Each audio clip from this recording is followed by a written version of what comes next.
সবাই আসসালামু আলাইকুম। আজকে আমি যেই গল্পটা বলার জন্য আসছি সেটা হচ্ছে লুই ভুইতন। এটা শুধু একটা নাম না, এটা হচ্ছে একটা হেরিটেজ, একটা ঐতিহ্য, এক তরুণ কারিগরের স্বপ্ন থেকে শুরু। আজ তা হয়ে উঠেছে বিলাসিতার বিশ্ব প্রতীক। প্রতিটা ব্যাগ, প্রতিটা ট্রাঙ্ক, প্রতিটা ডিজাইন একটা গল্প, যা যা বলে বলে যাচ্ছে যে সময় এবং এক্সপেকটেশনের কথা। Welcome everyone, Nitu presents echoes of reality. আজকে আমি আপনাদেরকে প্রেজেন্ট করছি লুইস ভুইতনের একদম প্রথম থেকে শেষ পর্যন্ত পুরো হিস্ট্রিটাই আপনাদেরকে জানাবো। এটা মেইনলি একটা দরিদ্র ছেলের গল্প, যার কাছে ছিল না একটা পয়সাও, না কোনো ধরনের আরামদায়ক ঘর ছিল, না পর্যাপ্ত খাবার ছিল। ছোট বয়সেই সে হারিয়েছে সব কিছু। ক্ষুধা, একাকিত্ব আর অগণিত কষ্ট ঘিরে ধরেছিল তাকে, কিন্তু সে ভাগ্যকে কিন্তু মেনে নেয় নাই। সে হাল ছাড়েনি। কোনো টাকা ছাড়া, খাবার ছাড়া, আশ্রয় ছাড়া ঝড়, ক্ষুধা আর ক্লান্তি তাকে থামিয়ে রাখতে পারেনি। সেই ছেলেই পরে হয়ে উঠেছিল বিশ্বের সবচাইতে শক্তিশালী বিলাসবহুল ব্র্যান্ড লুই ভুইতনের প্রতিষ্ঠাতা। কিভাবে একটা গৃহহীন ক্ষুধার্ত ছেলে কোটি কোটি ডলারের সাম্রাজ্য করে তুলল বলেন তো? কিভাবে সে তার কষ্টকে শক্তিতে রূপান্তরিত করলো, সংগ্রামকে সাফল্যে রূপান্তরিত করলো। গল্পটা শুরু হয় 1821 সালে ফ্রান্সের ছোট্ট একটা গ্রাম আনাইতে। সেখানে জন্ম নেয় একটা দরিদ্র পরিবারের একটা ছোট্ট ছেলে, আর তার নাম, বাবা মা তার নাম রাখে লুই ভুইতো। তো তার বাবা ছিলেন একজন কাঠমিস্ত্রি আর মা ছিলেন টুপি সেলাইকারী। দিন রাত কাজ করেও তারা ঠিকমতো খাবার জোগাড় করতে হিমশিম খেত। লুই বড় হয় একদম ভাঙাচোরা একটা কাঠের ঘরে, যেখানে ছাদ চুইয়ে চুইয়ে পানি পড়তো, আর শীতকালে বরফ জমে একদম হয়ে যেত, চারপাশটা একদম ঘিরে ফেলতো। লুই ভুইতনের ছোটোবেলায় কোনো ধরনের কোনো খেলনা ছিল না, স্কুলে যাওয়া হয়ে ওঠেনি তার। হ্যাঁ, ছোট থেকেই বাবাকে কাঠের কাজে সাহায্য করতো। ভারী কাঠ বহন করতো, পেরেক ঠুকতো, কড়াতে যে গুঁড়োগুলো পড়তো না সেগুলো পরিষ্কার করতো। বাট লুই একটু ডিফারেন্ট ছিল। প্রত্যেকটা বাচ্চাই ডিফারেন্ট থাকে, তো এখানে লুইও একটু ডিফারেন্ট ছিল। যেহেতু সে একটা ব্র্যান্ডের প্রতিষ্ঠাতা, সে তো ডিফারেন্ট হবেই। সে স্বপ্ন দেখতো, সবাই স্বপ্ন দেখে, কিন্তু স্বপ্ন পূরণ করে কয়জন? ঠিক সেভাবেই লুইও স্বপ্ন দেখতো। সে দেখতো কি, প্রতিদিন দেখতো যে বড়লোক ধনী ধনী মানুষরা বড় বড় কাঠের ট্রাক নিয়ে কোনো এক জায়গায় ভ্রমণে যাচ্ছে, মানে জার্নি করতে যাচ্ছে। সে ভাবতো কি, এগুলো কে বানায়, এগুলো নিয়ে তারা কোথায় যায়? তার মনে জন্ম নিল কিউরিসিটি আর ভালো জীবনের তৃষ্ণা। হ্যাঁ, 10 বছর বয়সে হঠাৎ করে লুইয়ের মা মারা যান। লুইয়ের যখন মা মারা যান তখন বাবা একদম ভেঙে পড়ে। ছেলেকে দেখাশোনা করার মতো কোনো ধরনের কোনো শক্তি তার ছিল না। তো লুই একদম একা হয়ে যায়।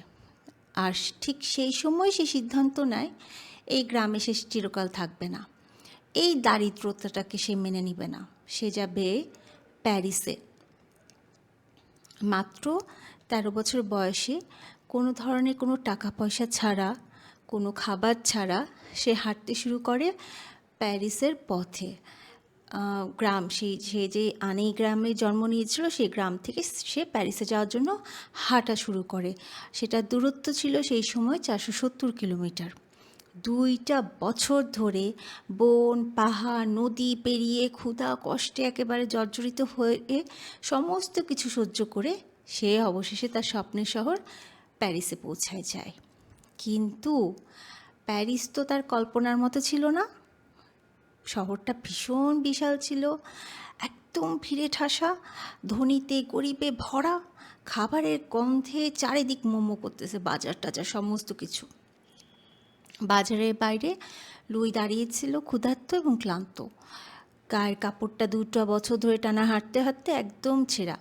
তো ক্ষুধার কষ্টে সে একদম থাকতে না পেরে প্রথম রাতে সে কী করে, একটা দোকানের একদম কোণার মধ্যে একটা কাঠের গাড়ি পায়, সেই গাড়ির মধ্যে ঘুমিয়ে পড়ে মানে ঘুমানোর চেষ্টা করে, বাট তার তো ঘুম আসে না।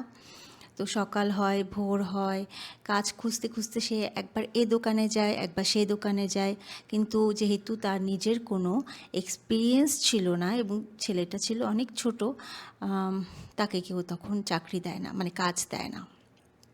দিন কেটে যায়, ক্ষুধার কষ্টে সে বাজারে যে মানুষজন খাবার খেয়ে খেয়ে ফেলে দেয় না, সেই খাবারগুলো কুড়িয়ে কুড়িয়ে খায়। তো কিন্তু তারপর না সে হাল ছেড়ে দেয় না। তো একদিন সে দেখে একটা দোকানের নিচে একজন ভদ্রলোক একদম ঘামে ভিজে জর্জরিত হয়ে একটা কাঠের ভারী ট্রাঙ্ক দোকানে তোলার জন্য একদম হিমশিম খাচ্ছে। লুই দৌড়ে তার কাছে যায় সাহায্য করার জন্য। সে কী করে, লোকটিকে বলে, আমি কি আপনাকে সাহায্য করতে পারি? লোকটি তার দিকে একটু তাকায়, তাকিয়ে বলে কি, সাহায্য করো, কোনো সমস্যা নেই, আমার এই ভারী ভারী ট্রাঙ্কগুলো আমার উপরে দোকান আছে, দোকানে পৌঁছে দিয়ে আসো। সে একটার পর একটা ট্রাঙ্ক সেই ভদ্রলোকের সাথে উপরে তার একটা দোকান ছিল, সেই দোকানে পৌঁছে দিয়ে আসলো। দোকানটা ছিল কার জানেন? দোকানটি ছিল প্যারিসের অন্যতম সেই সময়কার সেরা ট্রাঙ্ক তৈরির একটা ওয়ার্কশপ। মালিকের নাম ছিল মারিশাল, এবং সে লুইকে ডেকে বলল, বয়স এবং হাইট হিসেবে তুমি কিন্তু বেশ স্ট্রং, তুমি ভালো দেখে কাজ করতে পারো, তুমি কি চাও? তখন লুই বলল, আমাকে কাজ দিবেন। বলে, কি কাজ দিব মানে? বলে কি, আমি আপনার এই কাঠের যে এত থরে থরে সাজানো, সেই মানে লুই যখন তার দোকানে ঢুকলো, দোকানে দেখে নিচের থেকে উপর পর্যন্ত অনেক কাঠের লাগেজ একটার উপরে রাখা, ছোট বড় মাঝারি বিভিন্ন টাইপের লাগেজ রাখা। তো ওকে যখন মারিশাল জিজ্ঞেস করলো যে কি দিব তোমাকে, বলো কত টাকা চাও, তখন বললো, আমি টাকা চাই না, আমি আপনার এখানে কাজ শিখতে চাই, আমার কোনো ধরনের কোনো বেতন লাগবে না তার বিনিময়ে। মারিশাল কিছুক্ষণ চিন্তা করে বলল যে, ছেলে তুমি তো হচ্ছে দেখে তো তোমাকে বেশ ভালোই স্ট্রং মনে হয়, তো ঠিক আছে তুমি কাজ করতে থাকো, দেখি আমি তোমাকে শিখাবো। যদি দেখি যে তুমি ডেডিকেটেড হয়ে এরকম প্রথম তো সবাই বলে আমি কাজ শিখতে চাই, টাকা পয়সা লাগবে না, তারপর 2 3 দিন 4 দিন যাবার পরে দেখা যায় যে এগুলো কিছুই না, ফালতু কথাবার্তা বলে। লুই বললো যে, না না না, আমি তো সত্যিই কাজ শিখব। তখন ভদ্রলোক বললো, ঠিক আছে তুমি আমার এখানে কিছুদিন আগে কাজ করো, অন্য ধরনের কাজ করো, দেখি তোমাকে নেওয়া যায় কি না। লুই তখন তার ওখানে বিনা বেতনে কাজ করা শুরু করে দিল। তার কাজ কী ছিল জানেন? তার কাজ ছিল ঝাড়ু দেয়া, যন্ত্রপাতি এপাশ থেকে এপাশে আনা, আর হচ্ছে একটু টাড়ু দিয়ে ফুড ফরমাস কেটে তার দিন কেটে যাচ্ছিল। লুই দেখে, মার্শাল তো এতদিন হয়ে যাচ্ছে আমাকে কাজ শেখাচ্ছে না, কাজ শেখার কোনো ধরনের কোনো কথাও বলে না। তার ভিতরে তো ভীষণ আগ্রহ ছিল, সে তো তৈরি করতে চায়, সে তো এগুলো করতে চায় না। নর্মালি সে রাতের বেলা সেই দোকানে একটা কর্নারে ঘুমিয়ে পড়তো। তো একদিন রাতে সবাই যখন চলে যায়, তখন সে কী করে, ওখানে কর্নার থেকে একটা কাঠ নিয়ে আসে। কাঠ নিয়ে এসে সে কাঠ কেটে কাপড় সেলাই করে সে হচ্ছে নিজে শেখানো শুরু করে। নিজে মানে দেখে না সারাদিন সকাল থেকে রাত পর্যন্ত যে কে কীভাবে কাজ করে, ওভাবে ওদের মতো করে করা শুরু করে। তো একদিন সকালে মারিশাল আসে, এসে বলে কি, ওই কর্নারে যে ব্যাগটা বানানো, ওই লাগেজটা বানানো, ওটা কে বানিয়েছে? তখন লুই বলে, লুই তুমি বানিয়েছো? লুই বলে কি, হ্যাঁ। বলে কি যে, ঠিক আছে মাতবরি করে কাজ করো না, যা করেছো আমি তোমাকে শিখাবো, কিন্তু মনোযোগ দিয়ে দেখবা। তো আস্তে আস্তে মারিশালও তাকে হালকা হালকা করে কাজ শেখানো শুরু করে, এবং সেখান থেকেই মেনলি আমাদের লুইয়ের শুরু হয় প্রকৃত যাত্রা। কাঠের কাজ, চামড়া বাছাই, নিখুঁত সেলাই, সব কিছুই সে আস্তে আস্তে শিখে নেয়। তার ডেডিকেশন আর পরিশ্রম তাকে বানায় বিশ্বের সবচাইতে বড় বিলাসবহুল ব্র্যান্ডের প্রতিষ্ঠাতা। আচ্ছা, এরপর আসি, ওই দোকানে কাজ করছে, বছর কেটে যাচ্ছে, সে তখন আর শুধু মানে শিখছে এরকম কোনো কিছু ছিল না, সে একদম পুরা দক্ষ একটা কারিগর হয়ে গেল। 20 বছর বয়সে লুইয়ের হাত আর সেই সময়কার গ্রামের একটা দরিদ্র বাচ্চার হাত ছিল না, ছিল একটা এক্সপিরিয়েন্স, একটা ওয়ার্কারের হাত ছিল, হ্যাঁ, একদম শিল্পীর হাত ছিল, তার কাজ ছিল একদম নিখুঁত, একদম মানে সৃজনশীল যেটাকে বলে, একদম খুব তাড়াতাড়ি সে হচ্ছে বানিয়ে ফেলতো। ওইটা তো বেশ ভালো একটা মানে ওয়ার্কশপ ছিল। তো ওইখানে যখন হচ্ছে অনেক রিচ রিচ লোকজনরা আসতো, তারা এসে সে বলতো কি, আমার ট্রাঙ্কটা কিন্তু ভুইতোই বানাবে, হ্যাঁ, আমার ট্রাঙ্কটা ওই ছেলেটাকে দিয়ে বানাবা। এই ছেলেটাই তো, আরেকজন এসে বলতো, এই ছেলেটাই তো সেই ছেলে না যে প্যারিসের সবচাইতে সুন্দর ভালো ট্রাঙ্ক বানায়। তা আস্তে আস্তে করে তার সুনাম ছড়িয়ে পড়তে থাকলো, এপাশ থেকে ওপাশে, এই গ্রাম থেকে এই শহর থেকে ওই শহরে। সে আর তখন একটা নর্মাল ওয়ার্কার ছিল না ওই দোকানে, সে হয়ে উঠেছিল সেই দোকানের সবচাইতে এক্সপিরিয়েন্সড এবং মূল্যবান একজন ওয়ার্কার। এরপরে বেশ কিছুদিন পরে সেই দোকানে হঠাৎ করে প্রবেশ করলেন একজন ভদ্রমহিলা। তিনি ছিলেন, তার কাপড় চোপড়ে বেশভূষায় বেশ ভালোই বোঝা যাচ্ছিল যে সে একজন অভিজাত ঘরের মহিলা ছিলেন। সিল্কের কাপড় পরা, গলায় মুক্তোর হার, ওই সময় পার্ল নেকলেসগুলোকে খুব এলিগেন্ট মানুষজনই পরে বেড়াতো, হ্যাঁ। যখন তিনি দোকানে প্রবেশ করলেন, সাথে সাথে তার নামটাই অ্যাকচুয়ালি সমস্ত কিছু চেঞ্জ করে দিল। বলেন তো তিনি কে ছিল? তিনি ছিলেন ফ্রান্সের সম্রাট নেপোলিয়নের থার্ড ওয়াইফ। তার নাম ছিল ইউজেনি। তো তিনি বললেন, আমার তো, তিনি ঘুরে ঘুরে ওয়ার্কশপের সমস্ত ট্রাঙ্কগুলো দেখছিলেন, তো বলল কি যে ঘুরতে ঘুরতে দেখে তার একটাও পছন্দ হলো না। সে নিজে এমনি বলার ছলে বলছিল, আমার ট্রাঙ্কগুলো না অনেক ভারী আর একদম ইউজলেস, আমি চাই এমন কিছু যেটা হবে একদম নতুন, একটু হালকা, একটু এলিগেন্ট, একটু ইউজফুল। লুই তখন চিন্তা করতে থাকলো, হালকা, এলিগেন্ট, ইউজফুল, আবার হচ্ছে নতুন, ইউনিক, কী করা যায়, কী করা যায়। লুই তখন ভাবলো, এটাই তো আমার কাছে একটা বিশাল বড় সুযোগ। সে তখন ভদ্রমহিলাকে বলল, আমি আপনার জন্য ট্রাঙ্ক বানাবো, আমি আপনার জন্য ট্রাঙ্ক বানাবো, যেটা অবশ্যই হবে হালকা, যেটা অবশ্যই হবে হচ্ছে ইউনিক, অবশ্যই সেটা হবে এলিগেন্ট, এবং অবশ্যই ইউজফুল হবে, একদম পারফেক্ট ফর জার্নি। সবাই অবাক হয়ে গেল, তার আশেপাশে কি বলে এই ছেলে, কি বলে। তখন কি বলে জানি, তিনি বললেন, ভদ্রমহিলা বললেন লুইকে, তুমি বানাও তো বই, তো তুমি আমাকে সারপ্রাইজ করো, আমি দেখতে চাই তুমি আসলেই পারো কি না। এরপরে বই তো শুরু করলো সেই লাগেজ বানানো, যেটা আমাদের সম্রাজ্ঞী ইউজেনি আবদার করেছিলেন। কাঠের পাল্লার পরিবর্তে লুই ব্যবহার করলো পপলার কাঠ, হ্যাঁ, হালকা কিন্তু শক্ত। সেকেন্ডলি আমাদের লুই ব্যবহার মানে সেকেন্ডলি আমাদের লুই এখানে ইনকর্পোরেট করলো গোল ধরনের কোনো ধরনের ঢাকনা দিল না, গোল ঢাকনার পরিবর্তে সে ফ্ল্যাট একটা ঢাকনা দিল, যাতে ট্রাঙ্কগুলোকে যখন কোথাও এখান থেকে ওখানে নিয়ে যাওয়া যায়, তাহলে একটার উপর একটা যাতে রাখা যায়। আগে তো গোল ছিল, এখন একটা একদম সে হচ্ছে ফ্ল্যাট দিল, সারফেস দিল। এরপরে সে ইউজ করলো চামড়ার পরিবর্তে এমন একটা ম্যাটেরিয়াল যেটা হচ্ছে পানি ঢুকবে না, যেটার ভিতরে পানি ঢুকবে না, যেটা ছিল হালকা, সাস্টেইনেবল, টেকসই, এবং অবশ্যই দাগ ধরবে না এরকম। সপ্তাহের পর সপ্তাহ সে হচ্ছে দিন রাত কাজ করতে থাকলো, তার হাত কেটে গেল, খাবার দাবার খাওয়া বন্ধ হয়ে গেল। কিন্তু ওই যে হয় না যে যখন কেউ কারো হচ্ছে খুব পছন্দের কোনো কাজ করে, তখন সে কী করে,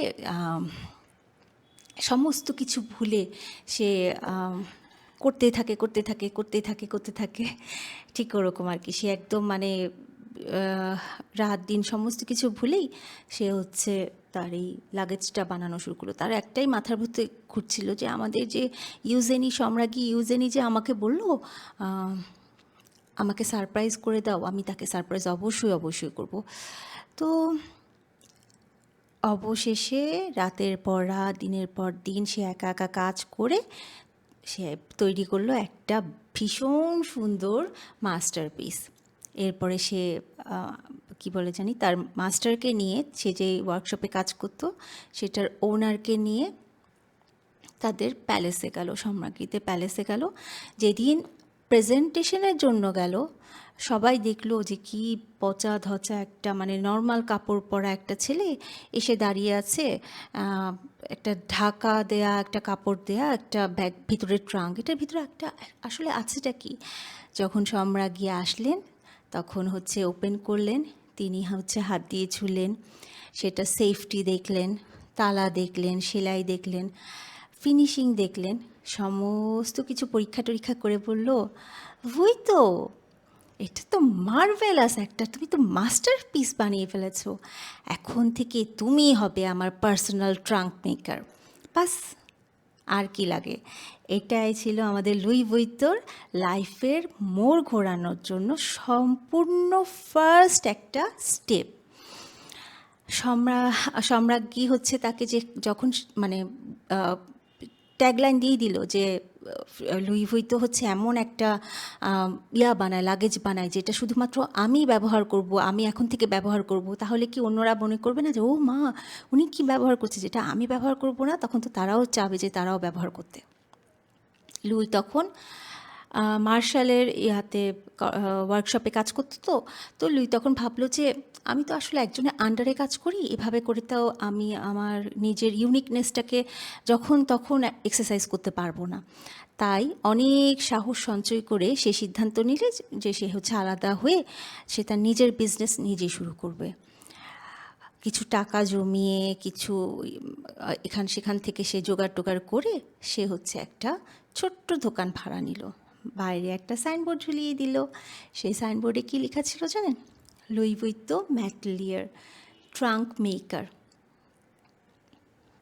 সেই ছেলে আর দরিদ্র ছেলে রইল না, সে হয়ে উঠল ব্যবসায়ী। এরপরে শুরু হলো তার হচ্ছে মানে সেই লেভেলের হচ্ছে সংগ্রাম শুরু হলো, কারণ সে তো একা একা করতো, একা একা কাজ করতো।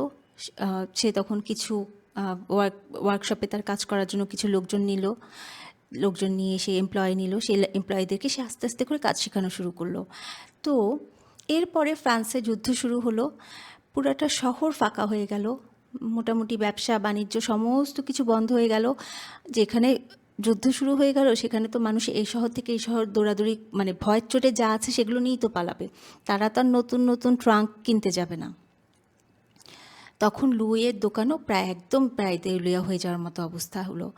তো সেই সময় লুই কী করলো, আস্তে আস্তে করে তার হচ্ছে জমানো কিছু কিছু জিনিস, যেমন এটা বাদ দিয়ে ওটা, ওটা বাদ দিয়ে ওটা করে করে সে কোনোভাবে তার দোকানটাকে বাঁচিয়ে রাখার চেষ্টা করতে থাকলো।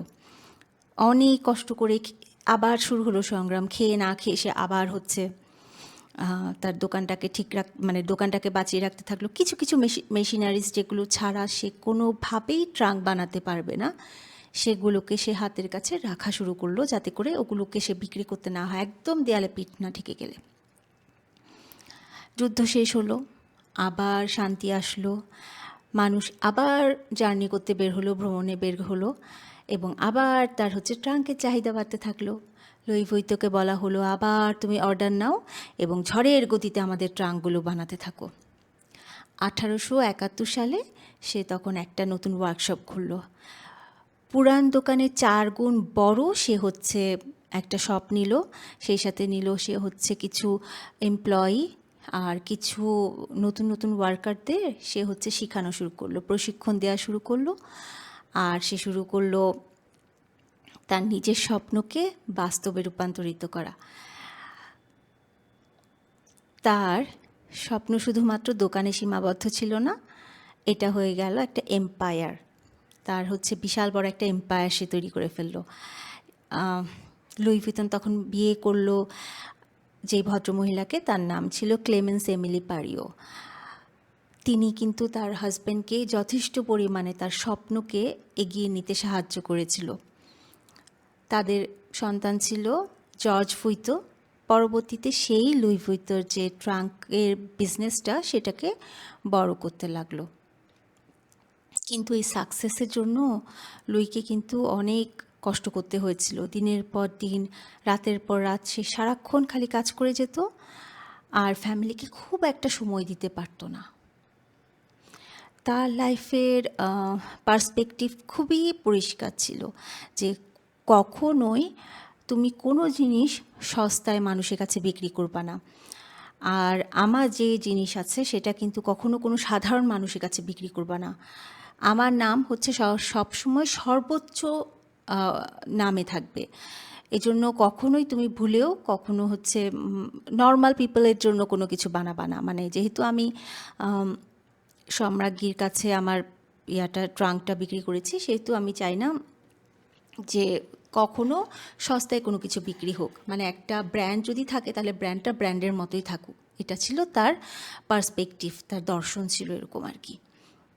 তো 1892 সালে লুই ভুইতো মারা যায়। মারা যাবার আগে তিনি তার ছেলেকে বলেছিল, ওয়ার্ল্ড চেঞ্জ হবে, পিপল চেঞ্জ হবে, কিন্তু আমাদের যে ইউনিকনেসটা সেটা কখনো হারাতে দিবা না। জর্জ ভুইতো বিজনেস বাড়ালো। ট্রাঙ্কের বিজনেস ছাড়াও সে নতুন নতুন বিজনেস শুরু করলো। হ্যান্ডব্যাগ, তারপর হচ্ছে এক্সপেন্সিভ হচ্ছে ম্যাটেরিয়ালস লাইক এলভি যা যা পাওয়া যায় আর কি, সমস্ত কিছু সে মানে একটু একটু করে শুধু লাগেজ ছাড়া সাইড বাই সাইড আরও অনেক কিছু বানানো শুরু করলো। এখন যখন একটা ইউনিক কিছু বাজারে আসবে সেটার সাথে সাথে নকল আসবে, এটা তো খুবই স্বাভাবিক। জর্জ ভুইতো বানাচ্ছে, নকলও আসছে, জর্জ ভুইতো বানাচ্ছে, নকলও আসছে। 1896-এ জর্জ ভুইতো তখন মনে করলো, আমার এই তো ওই জিনিসটাগুলোতেও নকলগুলোকে আটকানোটা এখন খুবই ইমার্জেন্সি হয়ে গেল। তখন সে একটা মোনোগ্রাম চালু করলো, যেটার নাম ছিল এলভি, যেটাকে এখন আমরা কপিরাইট করে যেরকম করে লিখে দিই না, এলভি মোনোগ্রামটা তখন মানে মোনোগ্রাম হিসেবে সে সেটাকে ইনোভেট করলো। এবং এটাই তখন মানুষজনের কাছে লুই ভুইতোকে প্রেজেন্ট করা শুরু করলো। এলভি হয়ে গেল লুই ভুইতোর একটা শর্টকাট নাম, যা কেবলমাত্র তাদের সেই সময়কার পার্সপেক্টিভে ধনী লোকরাই ক্যারি করতে পারবে। জর্জ যতদিন বেঁচে ছিল ততদিন হচ্ছে ব্র্যান্ডটা শুধু টিকে থাকে নাই, একদম মানে বিলাসবহুল যে ইন্ডাস্ট্রিটা ছিল সেটাতে দাপিয়ে বেড়াচ্ছিল এই এলভি। হ্যাঁ, কিন্তু সব কিছু তো আর সারা জীবন থাকে না। জর্জ যে বয়স হচ্ছিল, তার সমস্ত এম্পায়ারটা এত বড় হয়ে উঠছিল যে সে একা মানুষ হিসেবে তার পক্ষে এটা অ্যাকচুয়ালি সামলানোটা পসিবল ছিল না। তাছাড়া ওয়ার্ল্ড তো চেঞ্জ হচ্ছিল, খুব দ্রুত চেঞ্জ হচ্ছিল। গাড়ির পরে বিমান, বিমানের পরে নতুন নতুন ফ্যাশন, যুগের পর যুগ আসছিল, খালি আসছিল নতুন নতুন জিনিসে মানুষজন হচ্ছে সেরকম হুমড়ি খেয়ে পড়ছিল। এখন একসাথে তো আর আগের যুগে তো আর তারাও পড়ে থাকতে পারবে না, যেহেতু তারাও ফ্যাশন ইন্ডাস্ট্রিতে কোনো না কোনো ফ্যাশনেবল কোনো একটা কিছু নিয়ে কাজ করছে। তো দশকের পর দশক ধরে জর্জ ভুইতো ব্র্যান্ডকে এক্সপ্যান্ড করতে করতে অনেক পরিশ্রম করে যাচ্ছিল। তো চামড়ার ব্যাগ, এক্সেসরিজ সব কিছু সে মানে যেভাবে করে ওয়ার্ল্ড চেঞ্জ হচ্ছিল ঠিক সেভাবে করেই সেও হচ্ছে তার মতো করে চেঞ্জ করে করে সেটাকে একটা মানে ভীষণ ভালো একটা ব্র্যান্ডের দিকে নিয়ে যাচ্ছিল। তার যে আছে, তার যে ক্যারি ফরওয়ার্ড করেছে, যে লুই ভুইতো মানে বাবাকে যে ক্যারি ফরওয়ার্ড করেছে সেটাই হয়ে গিয়েছিল এখন তাদের একটা মর্যাদার প্রতীক হয়ে দাঁড়িয়েছিল। জর্জ ভুইতো তখন ইন্টারন্যাশনালি শপ ওপেন করা শুরু করলো, যাতে করে ইন্টারন্যাশনাল মানুষজনও লুই ভুইতোকে চিনে। শুধুমাত্র একটা প্যারিসের ভিতরেই সেটা যাতে কম্প্যাক্ট না থাকে। তো জর্জ ভুইতো ব্র্যান্ডের এক্সক্লুসিভিটি রক্ষা করার জন্য এলভি মোনোলোগটা বানিয়েছিল, যাতে যখন কেউ নিয়ে এটাকে বের হবে তাতে করে যাতে এলভিটা দেখে মানুষ বুঝতে পারে যে এটা সেই জিনিস না, এটা একটা ব্র্যান্ডের জিনিস। 1930-তে জর্জ ভুইতোর লাইফের সবচেয়ে বড় চ্যালেঞ্জটা আসে। সে অসুস্থ হয়ে পড়ে। বছরের পর চাপ, তারপরে একদম নতুন নতুন ইনোভেটিভ জিনিস তৈরি হচ্ছে সেগুলো, সেই সাথে ওয়ার্ল্ডের এইটা ওইটা কম্পিটিশন সব কিছু মিলে তার শরীরটা একদম ক্লান্ত হয়ে যায়। 1936-এ জর্জ ভুইতো মারা যান, সেই সাথে একটা যুগের সমাপ্তি হয়ে যায়। এখন প্রশ্ন ছিল, এত বড় এম্পায়ার এখন এটা কে চালাবে? এই সময়ে জর্জ ভুইতোর ছেলে গাস্তন লুই ভুইতো এগিয়ে আসে। ছোটবেলা থেকেই সে নর্মালি বিলাসিতা, নকশা, কারিগর এগুলো দেখতে দেখতে বড় হয়েছিল। তো তার বাবা ব্র্যান্ড যে এক্সপ্যান্ড করছিল সে সেটা খুব কাছের থেকে দেখেছিল, যে দেখেছিল সে ভাবলো এবার কিন্তু আমার পালা। পৃথিবী বদলে গেছে। 1929 থেকে 1939 সালের যে একটা মন্দা যাচ্ছিল, বিশ্বজুড়ে ব্যবসার ধ্বংস হচ্ছিল, সেটার কবলে কিন্তু লুই ভুইতোও পড়েছিল। গাড়ি, তারপরে নতুন নতুন গাড়ি, তারপরে বিভিন্নভাবে বিমানের একদম এত সুন্দর করে হচ্ছিল, মানে বাড়ছিল, তাতে করে হচ্ছে শুধুমাত্র ট্রাঙ্কটা খুব একটা ইম্পর্টেন্ট ছিল না, যেহেতু মানুষ চেঞ্জ হচ্ছিল, ফ্যাশনেবল জিনিস চেঞ্জ হচ্ছিল, মানুষ তখন এই যে বিলাসবহুল লাগেজ এটা তাদের দরকার ছিল না, এটা চাচ্ছিল না। তখন গাস্তন কী করলো, অ্যানালাইসিস করে, ফ্যাশন ইন্ডাস্ট্রিকে অ্যানালাইসিস করে সে চিন্তা করলো কোম্পানি যদি মানিয়ে নিতে না পারে তবে তো অবশ্যই ধ্বংস হবে। এখন যদি আমরা মিশতে না পারি সোসাইটির সাথে এবং সব ধরনের লোকের ভিতরে যদি যেতে না পারি, তাহলে তো আমাদের কোম্পানিটা একদম ধ্বংস হয়ে যাবে। তখন সে কী করলো, একটা খুব সাহসী পদক্ষেপ নিল। সে কী করলো, প্রথমে হচ্ছে ট্রাভেল লাগেজ বাদ দিয়ে ছোট ছোট চামড়ার বিভিন্ন পণ্য তৈরি করলো, পার্স, অ্যাক্সেসরিজ এগুলো চালু করলো। এরপরে শুধুমাত্র ঘোরাঘুরির জন্যই শুধু সে হচ্ছে হ্যান্ডব্যাগ তৈরি করে নাই, ডেইলি ইউজের জন্য সে ফ্যাশনেবল ব্যাগ তৈরি করা শুরু করলো। নকশার মধ্যে আনলো ইনোভেশন, লুই ভুইতোকে আরও ফ্যাশনেবল করলো, ফ্যাশন ফরওয়ার্ড করে ফেললো। কিন্তু এর আগেই দ্বিতীয় বিশ্বযুদ্ধ শুরু হয়ে যায়। আমি 1939 থেকে 1945-এর কথা বলছি। ফ্রান্সে নাৎসি জার্মানিরা দখলে চলে যায়, দেশ জুড়ে একদম বিশৃঙ্খলা শুরু হয়ে যায়, ব্যবসা বন্ধ হয়ে যাচ্ছিল, ব্র্যান্ডগুলো টিকে থাকার জন্য ভীষণ পরিমাণে লড়াই করছিল। গাস্তনকে তখন সিদ্ধান্ত নিতে হয়, সে কি ব্যবসা বন্ধ করবে নাকি ব্যবসা চালিয়ে যাবে। ব্যবসা বন্ধ করলে যদি লোকজনকে তো সে টাকা দিতে পারবে না, মানে দ্বিতীয় বিশ্বযুদ্ধের সময় তো কেউ কিনবেও না, তো এখন কি করবে টিকে থাকার জন্য? তখন সে কী করলো, ফরাসি সরকারের সাথে কাজ করা শুরু করলো। আর এটাই কিন্তু তখন খুব একটা হাইলাইটেড বিতর্ক সৃষ্টি করে। অনেক বছর গোপন ছিল ব্যাপারটা, বাট পরে কোনো একটা রিপোর্টের মাধ্যমে এটা প্রকাশ হয় যে ব্র্যান্ডের নাৎসি সরকারের সাথে সম্পর্ক যে ছিল সেটা। এরপরে লুই ভুইতো টিকে যায়, যুদ্ধ শেষ, গাস্তন ব্র্যান্ডের ইমেজকে আবার পুনর্গঠন করার কাজে মনোযোগ দেয়। যুদ্ধ পরবর্তী ইউরোপের অর্থনৈতিক যে ব্যাপারটা থাকে সেটা তো অনেক ধ্বংসপ্রাপ্ত হয়। ব্র্যান্ডের যে বিলাসবহুল একটা ইন্ডাস্ট্রি ছিল না, সেটার বাজার না একদম দুর্বল হয়ে যায়। কিন্তু গাস্তন জানতেন এই যে ধনী শ্রেণী সবসময় বিলাসিতা চাইবে, এটা কিন্তু সত্য। ধনীরা কিন্তু কখনোই তাদের নিজেদের স্ট্যাটাসটাকে নিচে নামানোর জন্য, মানে চাইলে সব কিছু বিক্রি করে দিব, তাও আমার নিজের স্ট্যাটাসের জায়গা থেকে আমি এক বিন্দু নামবো না টাইপের। হ্যাঁ, এটা তো সত্যি, এরকমই তো করে ওরা, তাই না? শুধু ধনীরা কেন, এটা তো যে কেউই করে। আমার বাচ্চা যদি স্কুলে পরীক্ষা দিয়ে আসার পর যদি 10-এ সে 10 সবসময় পেয়ে থাকে, কোনো এক সময় যদি সে 9 পায়, তাহলে সে বলবে না যে আমি তো 10-এ 10 পাওয়া বাচ্চা, আমি কেন 9 পেলাম না, আমি তো ভালো করে পড়তে হবে। তখন তো সে আবার করবে। সেম গোজ টু ধনী ব্যক্তি, গরিব ব্যক্তি, মিডিওকার, পোর, সবাই তার স্ট্যাটাস থেকে 1 ডিগ্রি উপরে উঠারই তো চিন্তা করে। এটা তো গাস্তনকে চিন্তা করার কোনো দরকার ছিল না, এটা তো সবাই জানে। আচ্ছা, যাই হোক, আমরা ব্যাক টু দ্য প্যাভিলিয়ন। ধনীরা তো অলওয়েজ চাইবে যে আমরা সবসময় শো অফ করে বেড়াবো, হ্যাঁ। তো লুই ভুইতন হচ্ছে এক্সক্লুসিভ থাকবে, এবং সে কী করবে, মানে তার মাথা থেকে এই বুদ্ধিগুলো বের হলো যে সে সবসময় হচ্ছে খুব হাই রেঞ্জের কিছু তৈরি করতে হবে, যেমন এমন কোনো একটা ম্যাটেরিয়াল দিয়ে, বাবা আমার কাছে লুই ভুইতন নাই, যাতে করে রিচ পিপল আবার নিজেদেরকে তাদের হচ্ছে বিলাসিতা দেখানোর জন্য জিনিস কিনতে পারে। তো 1950 সালে সে কী করলো, ব্র্যান্ডে কিছু নতুন নতুন জিনিস ইনকর্পোরেটেড করা শুরু করলো।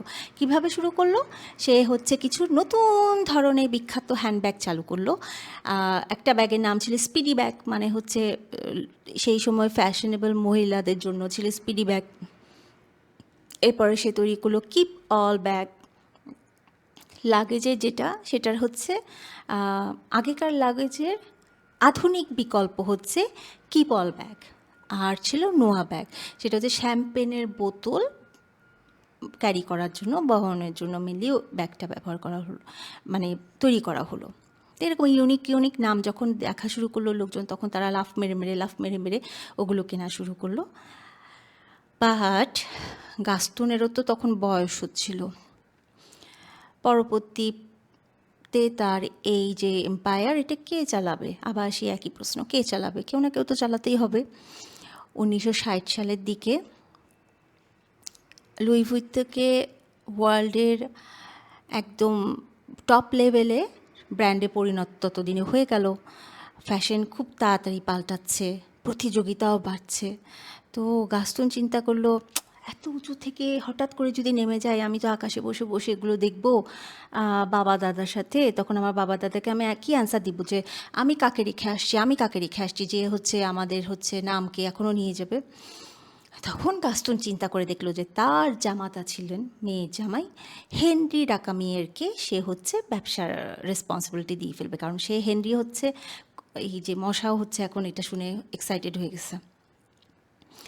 তো হেনরিকে সে হচ্ছে দিয়ে দিবে, কারণ হেনরি খুব মডার্ন ছেলে, যেহেতু তার মেয়ের হাজব্যান্ড, তার সে হচ্ছে আধুনিকতার সাথে দেখা যাবে যে সে ব্যবসাটাকে চালাচ্ছে। এবং হেনরি খুব মানে স্মার্ট ছেলে ছিল, তার ব্যবসায়িক যে চিন্তাভাবনা সেটা খুবই ভালো ছিল। তো তার টার্গেট একটাই ছিল হেনরিরও, যে লুই ভুইতনকে হিস্ট্রির মধ্যে সবচাইতে শক্তিশালী ব্র্যান্ডে পরিণত করবে। তো 1970 সালের শেষ এবং 1980 সালের শুরুতে লুই ভুইতন প্রতিষ্ঠা করলো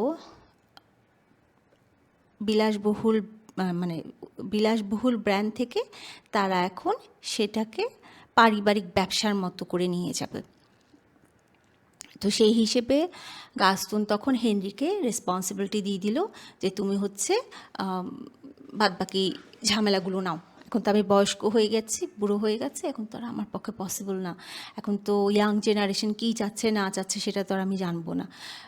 তখন গিয়ে হেনরি কয়েকটা স্টেপ নিল। নাম্বার 1 হচ্ছে ইউকে, ইউএসএ, জাপান, তারপর হচ্ছে মিডল ইস্ট, এসব জায়গায় তো বড় লোকরা, তারপর রিচ পিপলদের হচ্ছে বেশ ভালোই প্রসার, ওই বাজারটা সে ধরা শুরু করলো, ওখানে সে আস্তে আস্তে তার বিজনেসটাকে এক্সপ্যান্ড করলো।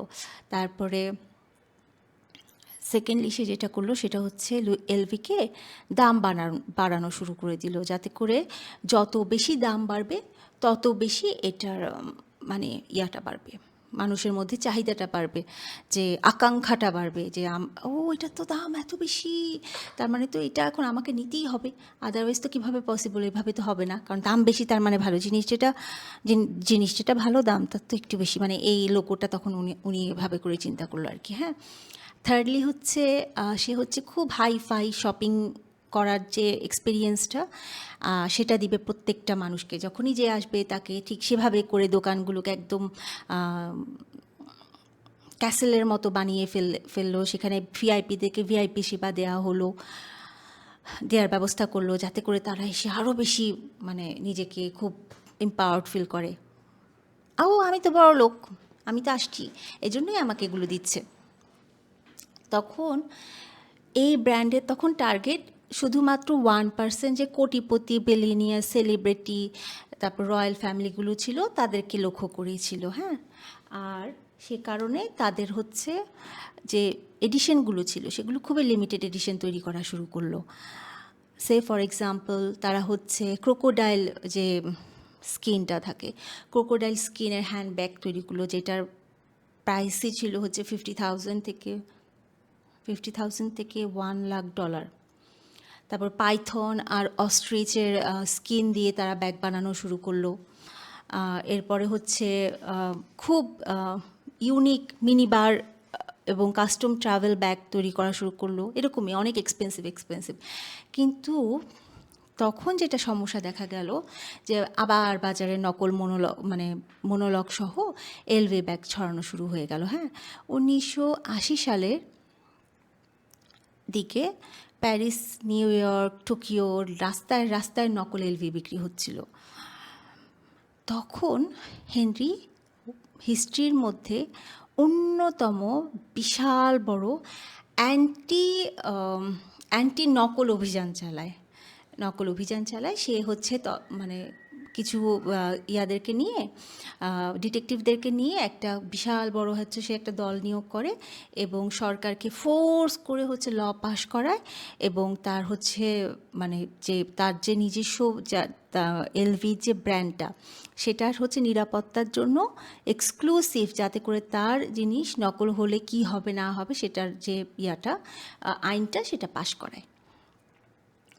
বাট তিনি তখন জানতেন লুই ভুইতোকে তো শুধু লাগেজ ব্র্যান্ডের মধ্যে সীমাবদ্ধ করে রাখা যাবে না, এটাকে লাগেজেরও বাইরে নিয়ে আসতে হবে। তাই তখন সে 1987-এ লুই ভুইতোকে দুটা ব্র্যান্ডের সাথে একসাথে করে ফেলে, একীভূত করে ফেলে। ব্র্যান্ড দুটার নাম ছিল মোয়েত শ্যান্ডন আর হচ্ছে হেনেসি। মোয়েত শ্যান্ডন ছিল শ্যাম্পেনের ব্র্যান্ড আর হচ্ছে হেনেসি হচ্ছে কনিয়াক, হ্যাঁ। এভাবেই করে জন্ম নেয় মেনলি এলভিএমএইচ, লুইস ভুইতন ময়েট হেনেসি। বিশ্বের ওয়ার্ল্ডের এখন সবচাইতে বিলাসবহুল গ্রুপ। বাট হেনরি বেশি দিন তার এম্পায়ারটাকে ইউজ করে যেতে পারেননি। 1889 সালে 1989-এ বার্নার্ড আর্নল্ড খুব কৌশলে তাকে সরাই দিয়ে এলভিএমএইচের একদম ফুল নিয়ন্ত্রণ নিয়ে নেয়। বার্নার্ড চাচ্ছিল এলভিএমএইচকে ফুল ওয়ার্ল্ডের মধ্যে একটা বিশাল বড় অর্থনৈতিক শক্তিশালী একটা ইনস্টিটিউশনে পরিণত করবে। তিনি তখন চীন, রাশিয়া, ভারত এসব কান্ট্রিতেও এলভিএমএইচকে এক্সপ্যান্ড করা শুরু করে, পাঠানো শুরু করে ব্র্যান্ডগুলোকে। ওখানেও তাদের একটা একটা করে ব্রাঞ্চ করা শুরু করলে, ডিওরের মতো, ফেন্ডির মতো এরকম। তখন হচ্ছে বার্নার্ড ডিওর, তারপরে ফেন্ডি, এই টাইপের যে বিলাসবহুল যে ব্র্যান্ডগুলো আছে এগুলো সব কিনে নেয়। ফলে এলভিএমএইচ তো বিশ্বের সবচাইতে শক্তিশালী ফ্যাশন গ্রুপে পরিণত হয়ে যায়। বার্নার্ড আর্নো তখন নিয়ন্ত্রণ নেওয়ার পরে, এলভিএমএইচের নিয়ন্ত্রণ নেবার পরে একটা এত ভালো একটা সে আর্থিক শক্তিশালী একটা ইনস্টিটিউশনে রূপান্তরিত করে ফেলে এলভিএমএইচকে, যে কোনো ধরনের কোনো ফ্যাশন ইন্ডাস্ট্রি তখন তাদের ধারে কাছে না টিকতে পারতো না। চীন, রাশিয়া এরকম প্রত্যেকটা কান্ট্রিতে সে আস্তে আস্তে করে এটাকে এক্সপ্যান্ড করা শুরু করলো, ব্রাঞ্চ খোলা শুরু করলো।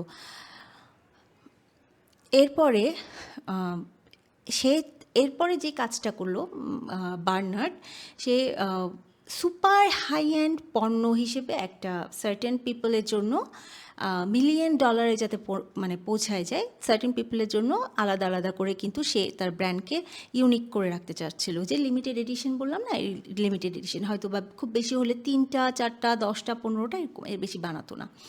আর বার্নার্ড আরও বেশ কিছু কাজ করছিল, সেটা হচ্ছে সে শেয়ার বাজারে যে দেওয়ার আর কি, শেয়ার বাজারের থেকে সে শেয়ার টেয়ার নেওয়া শুরু করলো। আর সবচাইতে ওয়ার্ল্ডের সবচাইতে যে রিচ পারসন সেই হিসেবেও কিন্তু আর্নো একদম one of the richest person of the world সেই সময় হয়ে গেল, যার সম্পদ, ব্যক্তিগত সম্পদের পরিমাণই ছিল সেই সময়ে $200 বিলিয়ন কাছাকাছি, বিলিয়ন ডলারের চাইতেও বেশি। আজ লুই ভুইতো মানেই হচ্ছে একদম, এটাকে কি বলবো, বাংলায় কি বলে, একচেটিয়া, একচেটিয়া শব্দটা যায়, একচেটিয়া মানে মর্যাদা অর্জন করে ফেলেছে। একটা এলভি ব্যাগের মালিক হওয়া মানে অনেকের কাছে মনে হয় জীবনে একটা বিশাল বড় সফলতা অর্জন করেছি, একটা বিশাল বড় কারিগরি জিনিস আমার কাছে আছে। প্রত্যেকটা লুই ভুইতো হচ্ছে বিশ্ববাজারের বেস্ট বেস্ট ওয়ার্কারকে দিয়ে তৈরি করা হয়। লুই ভুইতো ক্যারি করা মানে হচ্ছে একটা এলিগেন্ট মানুষরাই হচ্ছে লুই ভুইতো ইউজ করছে সেরকম আর কি, এলিগেন্সির প্রতীক।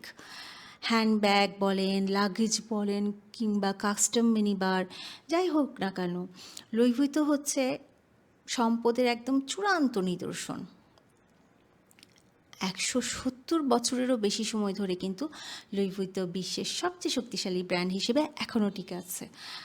আর সব কিছুরই শুরু হয়েছিল একটা তরুণ লুই ভুইতোকে দিয়ে। এই ছেলেটা ছিল ডেডিকেটেড, দূরদৃষ্টি সম্পন্ন, এবং সে রিস্ক নেয়ার জন্য যা দরকার সে সেটাই নিয়েছিল। একটা ছোট্ট গ্রাম থেকে উঠে আসা একটা দরিদ্র ছেলে কিভাবে করে বলেন তো এই ওয়ার্ল্ডের একটা বিশাল বড় সাম্রাজ্য তৈরি করে ফেললো। তার কিন্তু লেখাপড়াও ছিল না, তাই না? এবং সে 470 কিলোমিটার হেঁটে দুটো বছর ধরে সে তার গ্রাম থেকে শহরে আসলো। লুই ভুইতো প্রমাণ করলো যে কঠোর পরিশ্রম আর ইনোভেশন সব কিছু বদলে দিতে পারে। তার হাতে তৈরি ট্রাঙ্ক, বিলিয়ন ডলারের হ্যান্ডব্যাগ তৈরির প্রত্যেকটা ধাপই কিন্তু ইউনিকনেসের উপরে, তাই না? মানুষ চাইলে কি না সম্ভব, চায় কয়জন মানুষ, এটাই হলো কথা। আচ্ছা, এটাই হলো লুই ভুইতনের গল্প। এটা লুই ভুইতন, এটা শুধু অতীত না, হ্যাঁ, এটা আমাদের ভবিষ্যতেরও একটা প্রতীক। প্রত্যেকটা ব্যাগ, প্রত্যেকটা ট্রাঙ্ক, প্রত্যেকটা ডিজাইন এক একটা প্রতিশ্রুতি, এক একটা বিলাসিতার গল্প বলে। আর এখানেই কিন্তু ইকোস অফ রিয়ালিটি শেষ হয়ে যায় না। আমি আবার আসবো, নতুন গল্প নিয়ে আসবো, যা আপনাদেরকে অবশ্যই অনুপ্রাণিত করবে। আমি চ্যালেঞ্জ ছুড়ে দিব, আপনারা নিজেরা চ্যালেঞ্জ নেবেন, নতুন নতুন গল্প আমি ওপেন করব, উন্মোচিত করব, বিহাইন্ড দ্য সিন, অন্তরালের সত্যগুলো আমরা জানব। সাথে থাকবেন, কারণ প্রত্যেকটা সমাপ্তি কিন্তু শেষ না। প্রত্যেকটা সমাপ্তি মানেই হচ্ছে নতুনের শুরু। আর মনে রাখবেন, এটা কিন্তু কোনো একটা ব্র্যান্ড না, এটা একটা হেরিটেজ, এটা একটা উত্তরাধিকার। So thank you so much for being with me. অবশ্যই আমার চ্যানেলটাকে সাবস্ক্রাইব করবেন। আর হ্যাঁ, কোনো গল্প যদি আপনাদের মাথায় থেকে থাকে যেটা আপনারা চাচ্ছেন শুনতে, অবশ্যই কমেন্ট করে আমাকে নিচে জানাবেন। হ্যাঁ, থ্যাংক ইউ সো মাচ। আসসালামু আলাইকুম।